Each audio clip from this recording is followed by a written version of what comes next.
Honorable Asamblea, público en general. Como representante de Acción Nacional, este mensaje lo dirijo con mayor énfasis a las nuevas generaciones.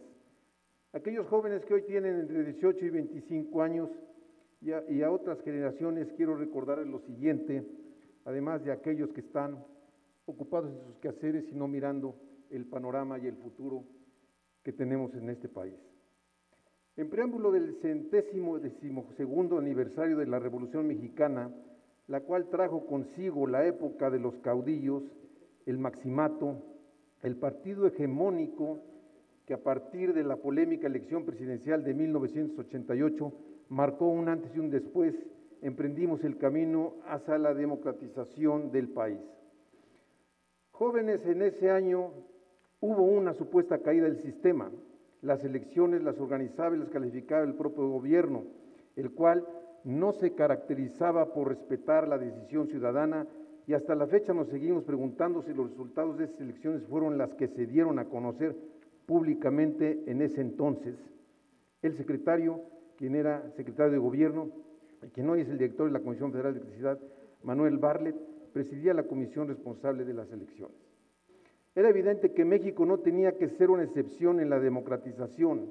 La suma de esfuerzos legislativos de la oposición lograron impulsar en 1990 el Instituto Federal Electoral, pero fue hasta 1994 cuando se ciudadanizó, siendo el ilustre sociólogo José Goldenberg el primer presidente.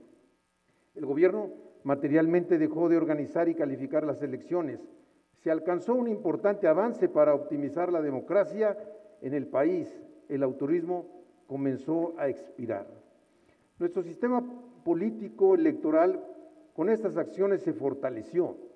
Hoy el INE es una de las instituciones con mayor profesionalismo, prestigio y confiabilidad. Recordemos que los ciudadanos son parte elemental de la organización de las elecciones, actuando como funcionarios de casilla, quienes al final realizan el escrutinio y cómputo de la voluntad ciudadana y los sistemas no se caen.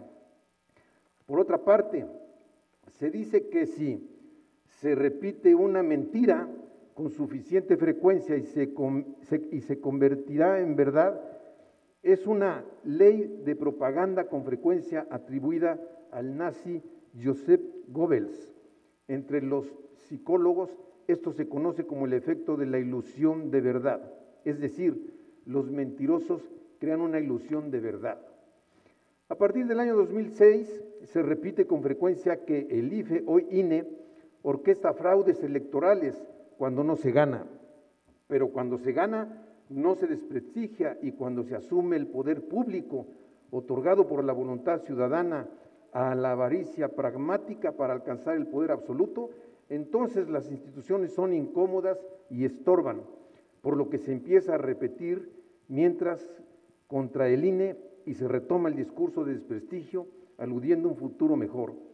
Seamos realistas, el fantasma del autoritarismo ronda por nuestro México. Por eso, con firmeza les expreso que hoy no se debe vulnerar la autonomía del INE, ni atentar contra la democracia del país, ni mentir sistemáticamente para hacer creer que nos vamos a democratizar más cuando en realidad se anhela el regreso de un México oscuro y autoritario. Y dicen, dime con quién te juntas y te diré quién eres. Y pues hay que voltear a ver a los vecinos presidenciales Venezuela y Cuba, que justamente no destacan por ser países democráticos. En otro orden de ideas, José Goldenberg ha manifestado su preocupación por la propuesta de la reforma electoral, porque atenta en destruir mucho de lo que se ha construido, y refiere que con el diseño actual es evidente que la imparcialidad está garantizada.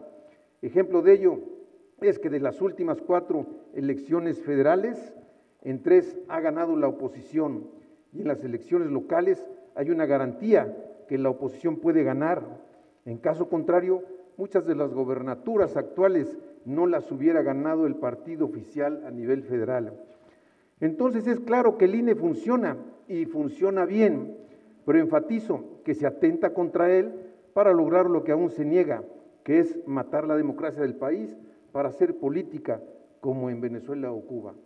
Es evidente que se ataca todo lo incorrecto o a lo que puede estorbar, por eso es por eso se desprestigia a comunicadores, a los medios de comunicación, a diversas instituciones, a los partidos de oposición, hasta los gobernadores de oposición. En lugar de tolerar, respetar y de coadyuvar con las instituciones o sumar esfuerzos en la atención de la agenda pública, cuando esto pasa, es claro que la democracia y la libertad están en riesgo. Jóvenes, México los necesita. No dejen que su libertad y la democracia sucumban ante la mentira y el autoritarismo disfrazada de una transformación que en realidad solo destruye y divide, pero no une ni construye. Es cuanto presenta.